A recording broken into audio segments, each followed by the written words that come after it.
Racikan Berita 1. Jadi pada prinsipnya, ya, kalau kita bilang eksistensi itu pada aspek sejarah kelahirannya Indonesia, ke arah tujuannya dengan proses yang dicapainya.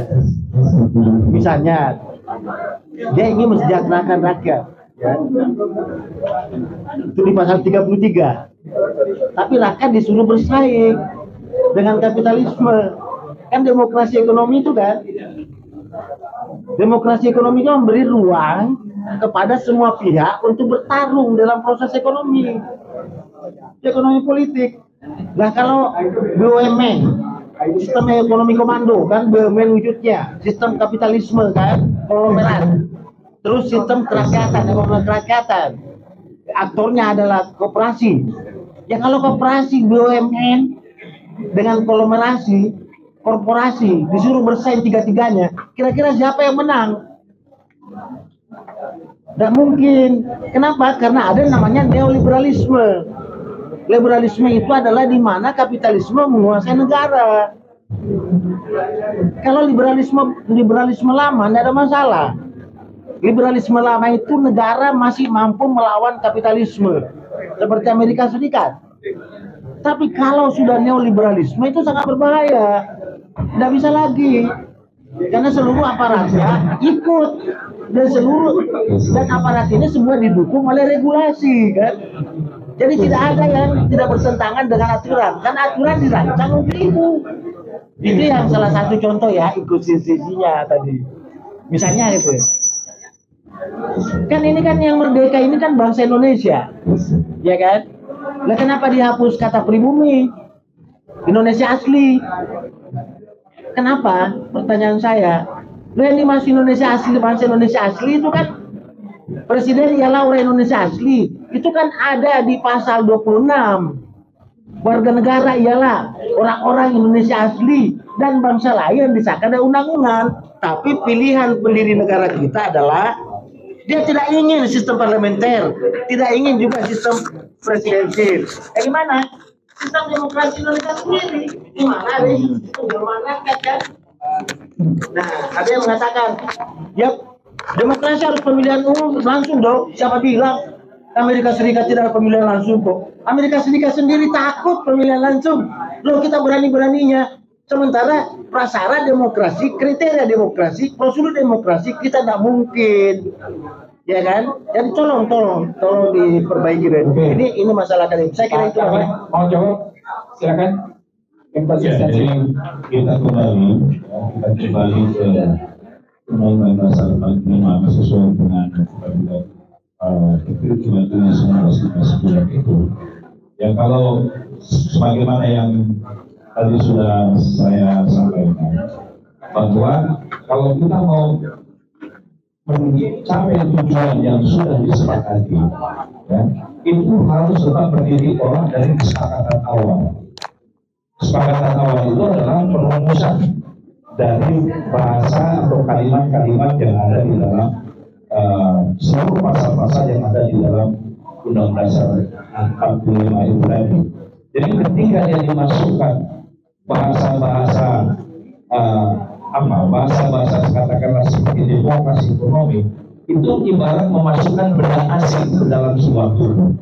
Nah, itu pasti menimbulkan reaksi yang tidak sehat. Nah, jadi kita ingin kembalinya itu adalah sesuai dengan ruh ketika kita mau mewujudkan cita-cita kemerdekaan itu yang ada dalam kesepakatan dari semua komponen bangsa yang ada pada saat itu. Jadi kita tinggal melanjutkan apa yang sudah dirintis oleh mereka, dan kita jangan sampai membuat bahasa undang-undang itu jadi kabur dan multitafsir.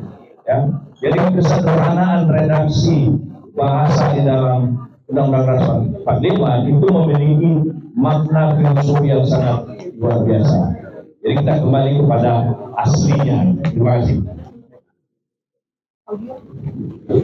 Baik, Pak Latif silakan mau lanjut.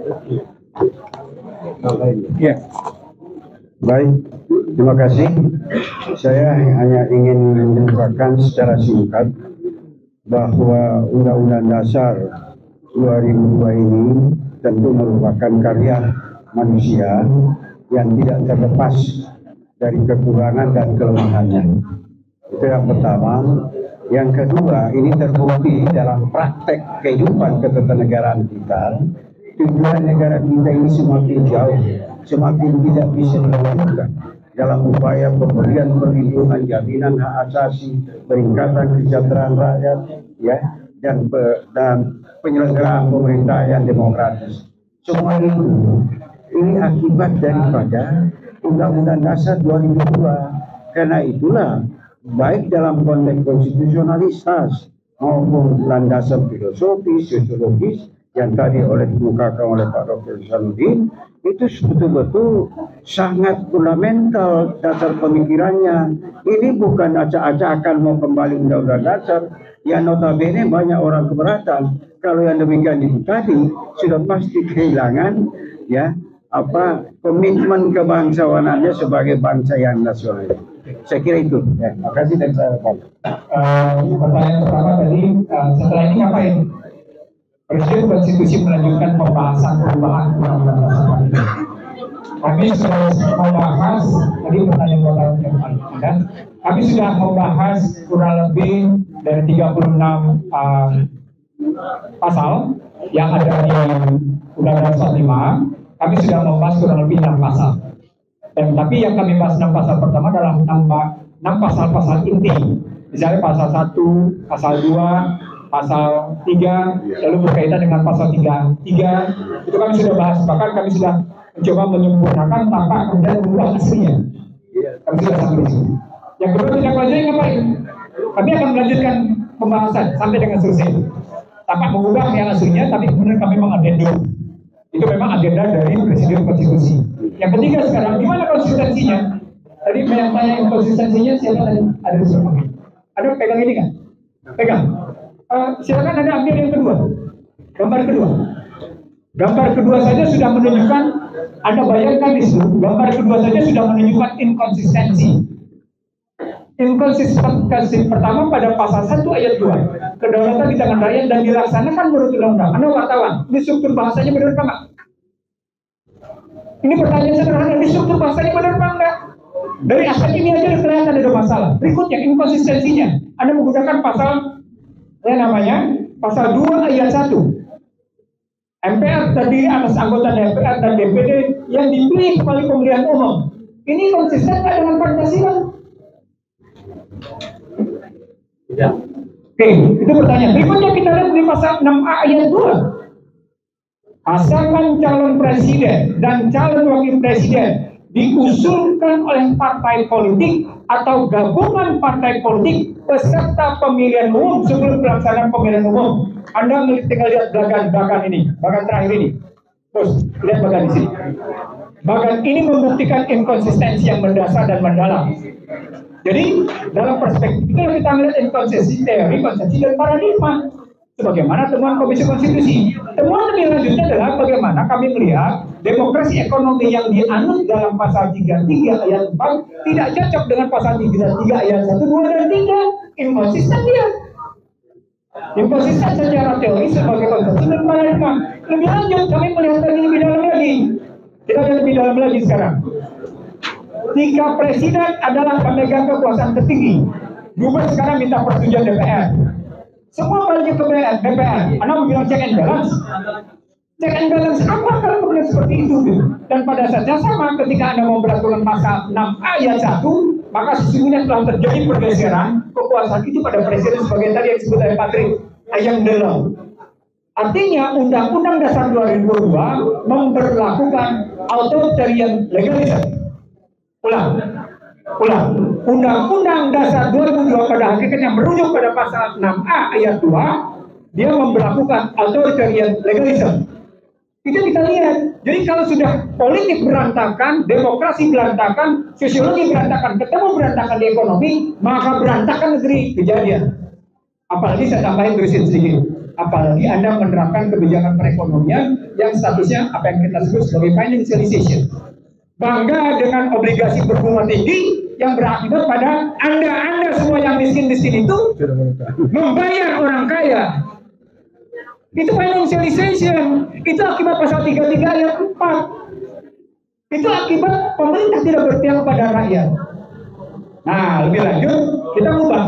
Tadi kita ubah misalnya pada pasal 33 ayat 3. Bumi, air, dan kekayaan alam yang terkandung di dalamnya. Kita sudah ubah menjadi bumi, air, dan dirgantara, serta kekayaan alam yang terkandung di dalamnya. Kita tambahkan kata-kata dirgantara. Pertanyaan, kenapa tidak menggunakan antariksa? Nah, di sini muncul perdebatan. Jadi, sebagai jawaban atas pertanyaan Anda, kami melakukan pembahasan atas perubahan undang-undang, atas penambahan, bukan perubahan, atas penambahan Undang-Undang Dasar 45 secara multidisiplin. Kami menggunakan pendekatan politik, kami menggunakan pendekatan hukum, kami melakukan pendekatan yang namanya sosiologi, kami melakukan pendekatan ekonomi, kami melakukan pendekatan ilmu hukum internasional dan hubungan internasional.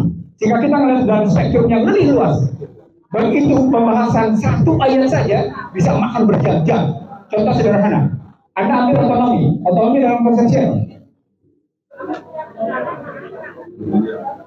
Apalagi kemudian otonominya dikaitkan dengan posisi perkembangan digital. Bagaimana batasan-batasan otonomi dengan perkembangan digital itu? Nah, itu yang mesti kita antisipasi. Dan itu kita rumuskan secara baik, secara mendalam. Bagaimana jawaban atas posisi Undang-Undang 45 sesungguhnya setelah memberi petunjuk dan perkembangan zaman harus kita adopsi dan kita adaptasi. Terima kasih banyak atas kesempatan hari ini. Mudah-mudahan kita mampu menyelamatkan bangsa ini yang sudah ditunggil kerusakan mendalam, yang sudah berada dan ditunggil kerusakan secara struktural. Saya ingin mengatakan pada Anda, perdebatan saya dengan teman-teman di luar sana membuktikan kita terperangkap dalam materialisme radikal. Dan kita harus berhenti dari keterperangkapan materialisme radikal. Nah, itu yang kita kendaki di balik Undang-Undang 45 yang kita jadikan kajian dan uji, lalu kemudian kita ubah. Terima kasih. Assalamualaikum warahmatullahi wabarakatuh. Terima kasih, Pak Ustaz.